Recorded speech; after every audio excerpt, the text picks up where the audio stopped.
Understood. This is a completely fresh start. No connection to previous stories. No magic. No portals. Just a gritty, grounded psychological horror about a killer.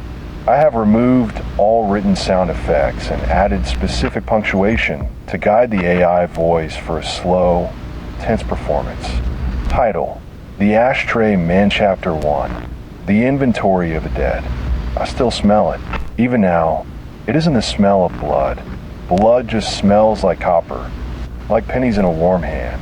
No, this was the smell of sulfur and burnt hair. A stench so thick I could taste it in the back of my throat. It tasted like ash. My name is Arthur, and I am not a hero. I am a forensic cleanup technician. My job isn't to solve a crime, it's to erase it. I sanitize the scenes. I vacuum up the bone fragments. I scrub the stains out of the carpets, and I repaint the walls until the space looks habitable again. But this house didn't want to be erased. The call came at 3 in the morning. Detective Miller didn't sound tired. He sounded hollow. This one is different. Arthur, he said over the phone, bring the extra strength neutralizers. All of them. When I pulled up to the dilapidated row house, the police tape wasn't just strung across the door. It circled the entire block. Miller was waiting for me on the porch, his eyes looking past me, staring at nothing. Arthur, he said, handing me a heavy-duty respirator before I even got out of my van. You need to prepare yourself. We haven't touched anything. We just found it. I followed him into the house. It was cold inside. Not the chill of a broken furnace, but a stagnant, unnatural cold that seemed to suck the warmth out of your bones. The air was thick with it. That taste of burnt skin. We moved past the living room, down a narrow, damp hallway. Miller stopped in front of the master bedroom. The door was slightly ajar. Just look, he whispered. Don't go in. Not yet. I pushed the door open. There was no body. Not on the bed. In the center of the room, on top of a perfectly made mattress, there was a neat, surgical stack of items. A gold wedding band. A driver's license. Issued to a woman named Sarah. A single, child-sized sneaker. Still caked with dried mud. A tuft of long, blonde hair, carefully tied with a black silk thread. And in the middle of this inventory was a small, delicate bone. It was a finger bone, cleaned of all flesh, perfectly white, polished until it shined. It was positioned like an arrowhead, pointing toward the dark corner of the room. The smell was overwhelming now. It wasn't coming from the bed. It was coming from the floorboards. Where is she, Miller? I croaked. My throat was closing up. Arthur, the family that lived here, they didn't disappear. They were killed in a house fire 5 miles away. 3 years ago, my knees buckled. I had to grip the door frame to stay upright. The items on the bed belonged to a dead woman. They had been pulled from a grave, or pulled from the ruins, by someone who knew exactly who they belonged to. I slowly turned my head to look where the bone finger was pointing. In the corner of the ceiling, just above the stack of Sarah's life, there was a camera, a small, modern surveillance lens with a steady, unblinking, red light. We weren't alone. He wasn't just a killer. He was a collector. And right then, I realized the red light wasn't just recording. It was moving. The lens tilted slowly until it was looking directly at me. I felt a cold sweat break across my neck. Someone was watching me from the other side of that glass. Someone who had spent years digging through the ashes of a tragedy just to set this stage. Miller, I whispered, not taking my eyes off the camera. He's still on the line. What? Miller turned, his hand reaching for his holster. The camera, I said, my voice trembling. It's tracking me. Suddenly, the house went dark. The hum of the refrigerator stopped. The streetlights outside flickered and died.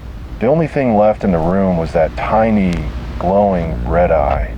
Then, from the hallway behind us, we heard the sound of a heavy door opening. It wasn't a ghost.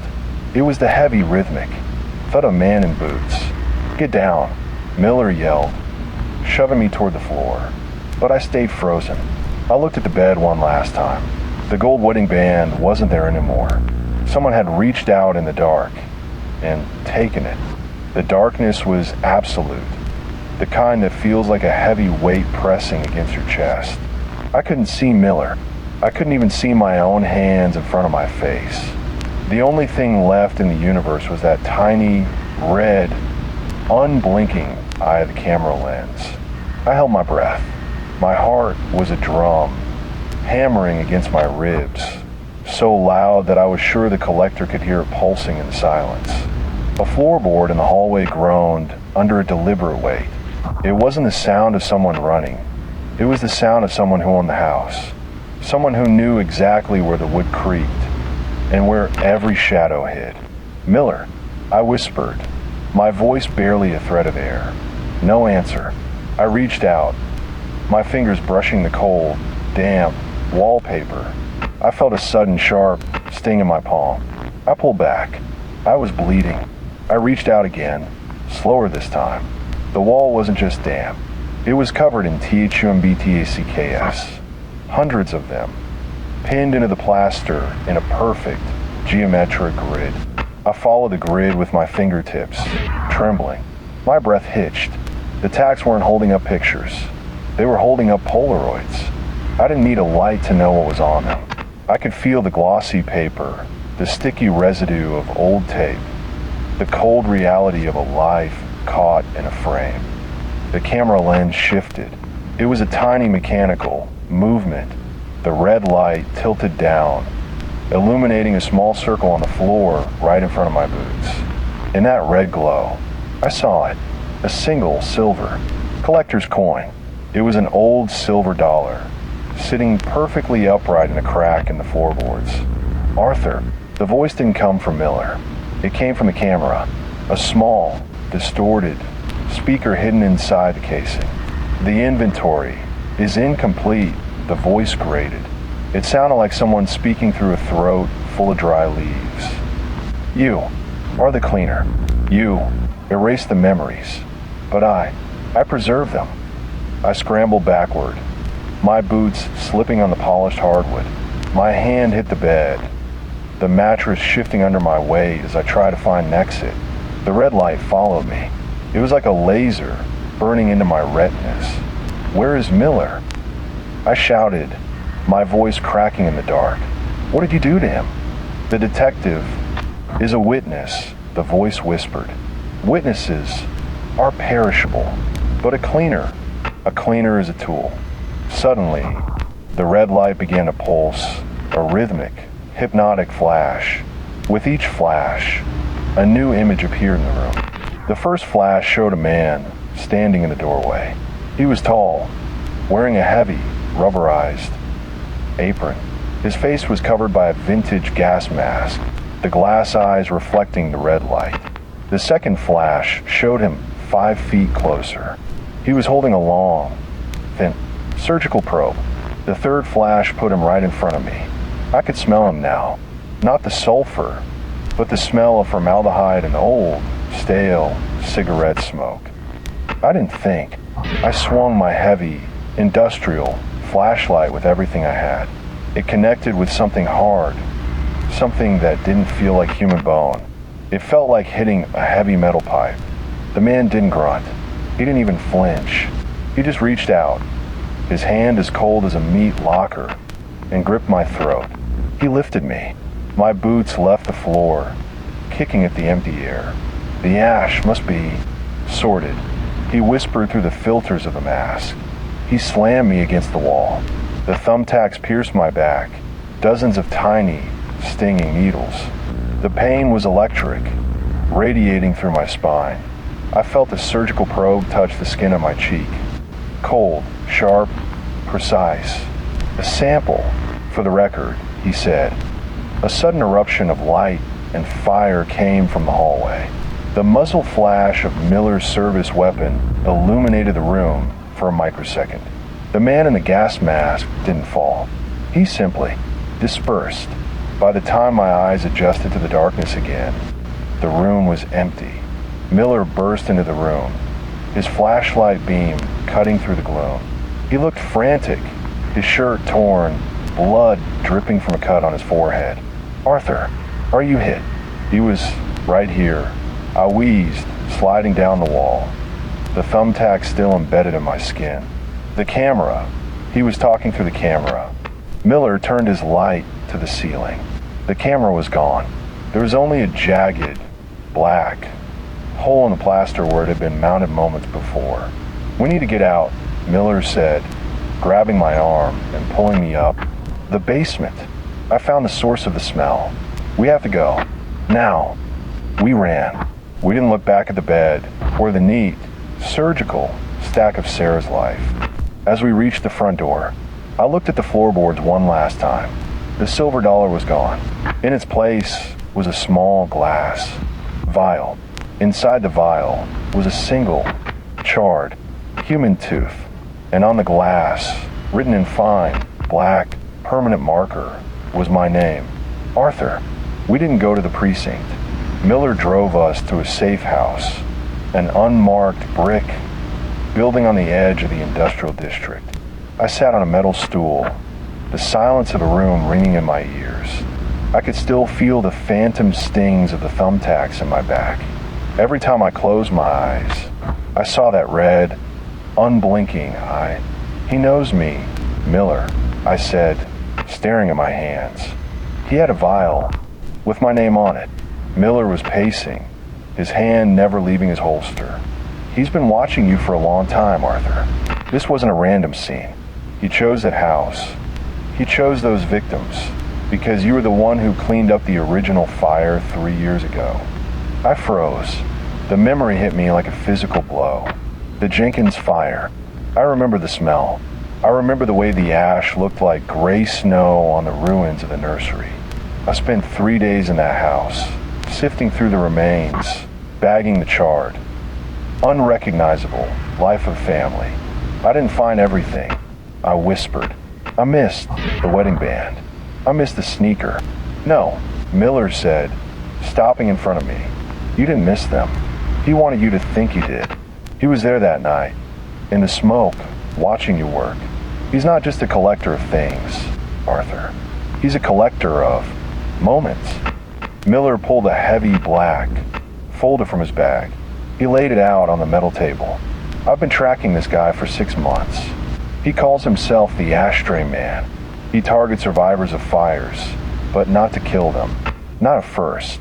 I looked at the photos in the folder. They were all the same. Neat, surgical stacks of items on beds. A watch, a locket, a child's toy. "He waits," Miller continued.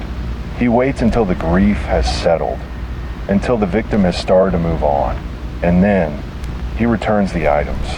One by one, he feeds the grief until it turns into madness." "But Sarah is dead," I said. "Her whole family is dead. Who is he feeding the grief to?" Miller looked at me, his expression grim. "To you, Arthur. You're the only one left who has an intimate, physical connection to that scene. You touched their ashes. You scrubbed their lives away. In his eyes, you were the keeper of their memory." Suddenly, the power in the safe house died. The overhead lights went out instantly. The emergency red light in the hallway kicked in, casting long, distorted shadows across the floor. "He's here," Miller hissed. We heard it then, a low, rhythmic, dragging sound from the roof, like metal claws pulling across the gravel. "Arthur, get in the locker," Miller commanded, pointing to a heavy steel storage unit in the corner. "Do not come out until I say so, no matter what you hear." I scrambled into the locker. The door shut with a heavy metallic finality, leaving me in a small, cramped, vertical tomb. I peered through the narrow, horizontal slits in the metal. I saw Miller take a position behind the desk. He held his breath, his eyes fixed on the ceiling. Then, the dragging stopped. The ceiling tiles began to shift. A single, long, pale finger reached through the gap. It wasn't a human finger. It was encased in a thin, transparent rubber glove. A small, black object was lowered through the hole. It was a camera. The red light turned on. It whirred, tilting, scanning the room. It found Miller. "Detective." The voice grated from the hidden speaker. "You are an impurity. You interfere with the transition." Miller fired his weapon. The camera shattered into pieces. But the voice didn't stop. It wasn't coming from the camera anymore. It was coming from the walls. "The collector has many eyes." Suddenly, the front door of the safe house was forced open. A wave of thick, black smoke poured into the room. It wasn't fire smoke. It was chemical. It smelled of sulfur and gasoline. Miller began to cough, a jagged, desperate sound. He fired his weapon blindly into the smoke, but there was no target. Through the slits of the locker, I saw the silhouette, the ashtray man.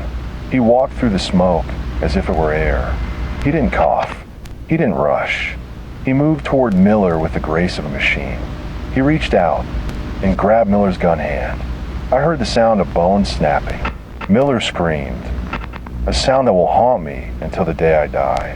The ashtray man didn't kill him. He pulled out a small glass vial. He held it under Miller's eyes. A moment for the collection, he whispered. He pressed a button on a small, handheld device. A bright, white flash of light illuminated the room. When the spots cleared from my vision, Miller was on the floor, unconscious, and the ashtray man was standing right in front of my locker. He didn't try to open the door. He just tapped on the metal. "Arthur," he whispered, his mask pressed against the metal slits. "I have something for you. Something from the nursery." He dropped something through the slit. It hit my chest and fell to the floor of the locker. It was a small, charred, plastic whistle. I remember that whistle. I found it in the ashes 3 years ago. I thought I had thrown it away. "Use it, Arthur," the voice urged. "Blow the whistle, and I will show you where the rest of the family is hidden." I stared at the whistle, a small, melted piece of plastic that shouldn't exist. My fingers trembled as I picked it up. It felt cold, unnaturally cold, despite the sweltering chemical heat filling the safe house. The ashtray man stood perfectly still on the other side of the locker door.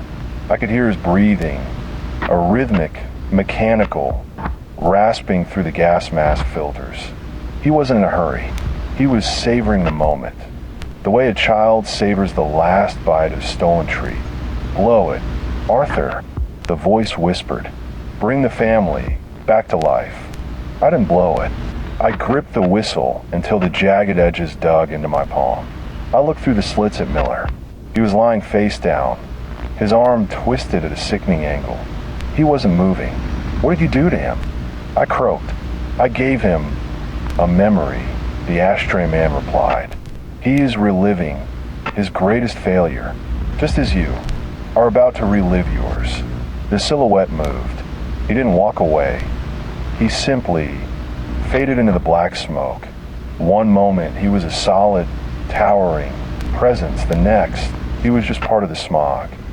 I waited. 1 minute. 2. The smoke began to thin, settling on the floor like a shroud of gray soot.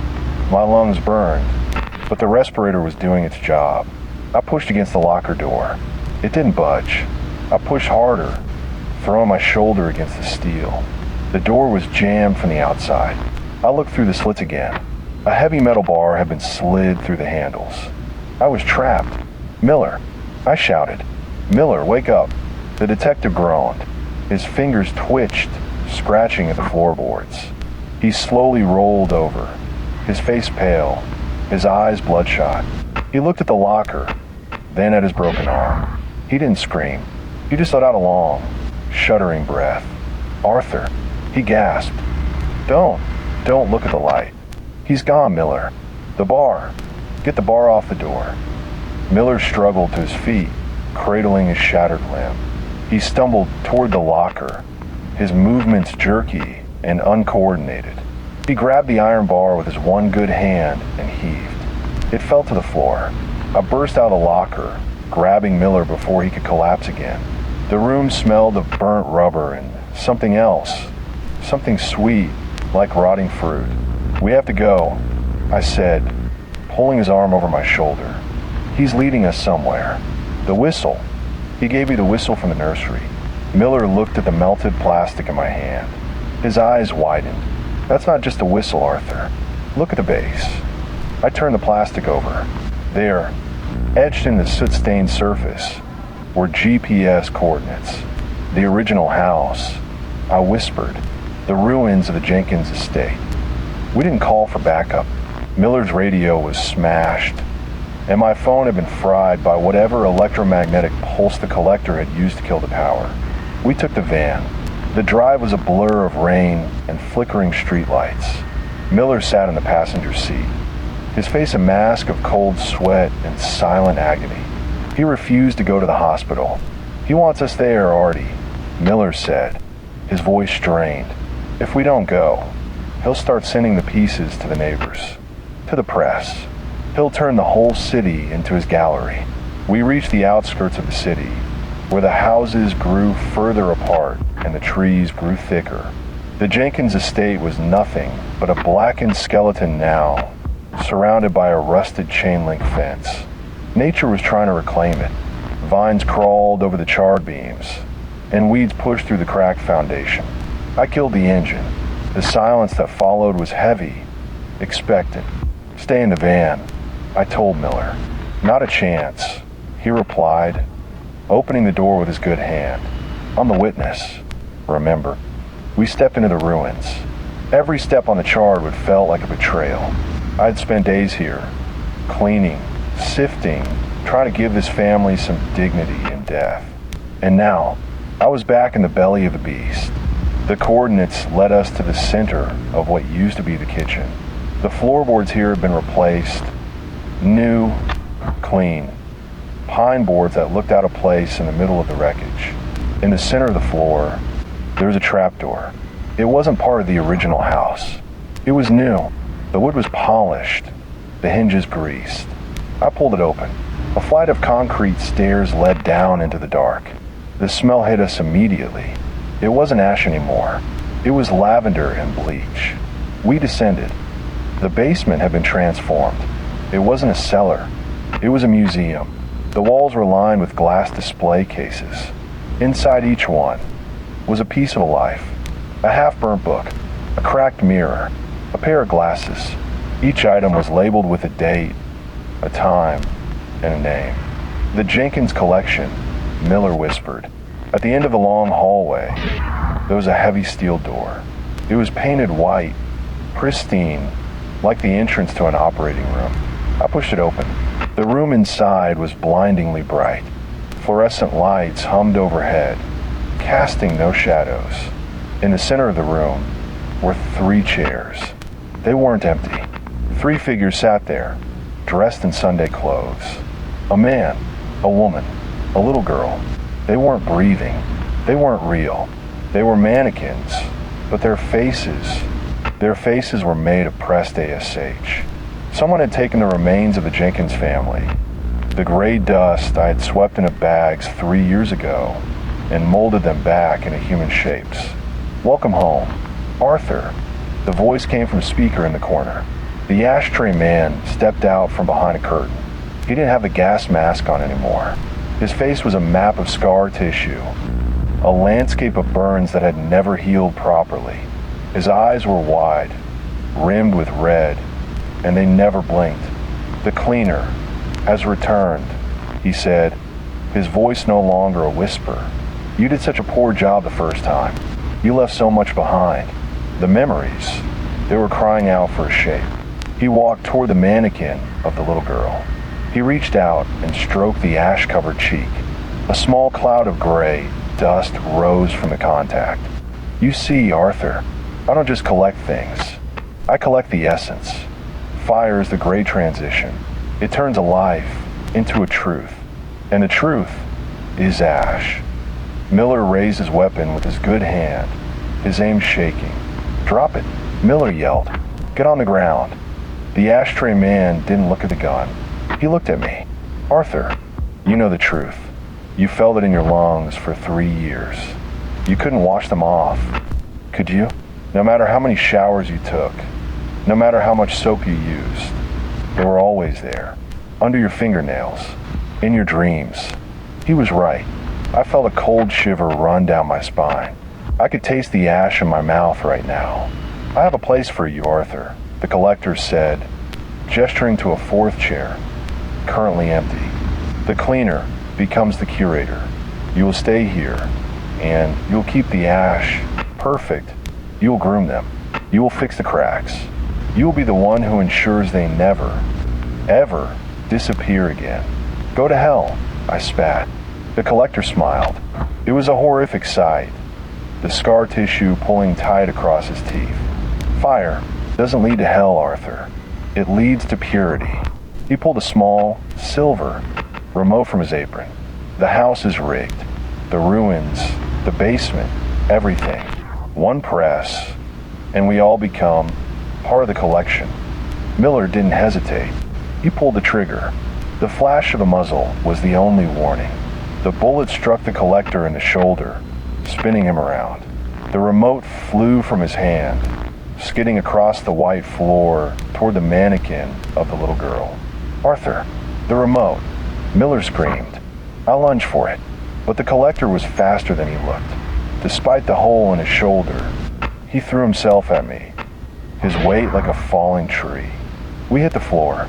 His hands, those cold, rubber-gloved hands, wrapped around my throat. I could see the madness in his eyes, the absolute, terrifying conviction of a man who believed death was a work of art. We will be beautiful, he wheezed. I reached out, my fingers searching the floor. I didn't find the remote. I found the iron wrench I had brought from the van. I didn't swing it.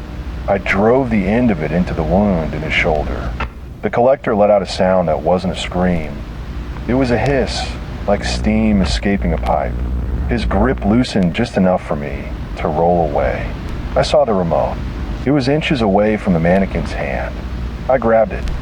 The collector stood up, blood soaking through his apron, turning the white rubber into a gruesome, dark red. He looked at me, then at Miller, who was trying to reload his weapon with one hand. Do it, Arthur, the collector whispered. Finish the work. Erase the scene. Become the ultimate cleaner. I looked at the mannequins. The faces of ash, the silent, gray, witnesses to this madness. I thought about Sarah. I thought about the little girl whose whistle I still held in my pocket. They didn't want to be here. They didn't want to be a collection. They wanted to be a piece. Miller, get out, I said. Arthur, what are you doing? Get out. I roared. Miller looked at me, his eyes wide with realization. He saw the look on my face. He knew I wasn't coming with him. He nodded once, a sharp, painful movement, and turned for the stairs. I turned back to the collector. He was smiling again. He wasn't afraid. He was waiting. The transition is a gift, he whispered. I looked at the remote. There was one big red button. I didn't press it. Not yet. I walked over to the mannequin of the little girl. I took the charred whistle from my pocket and placed it in her ash-covered hand. This belongs to you, I whispered. The collector stepped forward, his hands reaching out as if to embrace me. Together, Arthur, in the ash. I looked him in the eye. I'm not the curator, I said. I'm the guy who cleans up the mess. I pressed the button. The first explosion was small, muffled, somewhere in the walls. Then came the heat. The vents in the ceiling didn't release smoke. They released gasoline, a fine mist that ignited the second it touched the air. The room turned into a sun. I didn't feel the pain, not at first. I just saw the white walls turn to a roaring, orange wall of fire. I saw the collector disappear in the flames, his body becoming a silhouette of black soot. I saw the mannequins melt. The ash they were made of didn't burn. It simply scattered. The family was free. The gray dust rose into the air. Caught in the updraft of the explosion, it swirled around me. A silent, beautiful dance of memories. I closed my eyes. The taste of ash was gone. for the first time in 3 years. I could taste the rain. 3 months later, Detective Miller sat on a bench overlooking the ruins of the Jenkins estate. His arm was in a permanent brace, a reminder of the night the collector fell. The site was empty now. The city had cleared the rubble. The basement had been filled with concrete. Nothing grew there. Miller pulled a small, glass vial from his pocket. It was empty. He looked at the new house being built across the street. A young family was moving in. They were laughing, carrying boxes, starting a life. He stood up to leave, his coat flapping in the cold wind. He didn't notice the man standing in the shadows of the construction site. The man was wearing a clean, white apron. He held a camera in his hand. The man watched the young family. He watched the way the sunlight hit the mother's hair. He reached into his pocket and pulled out a small silver coin. He placed it on the fence post. The work never ends.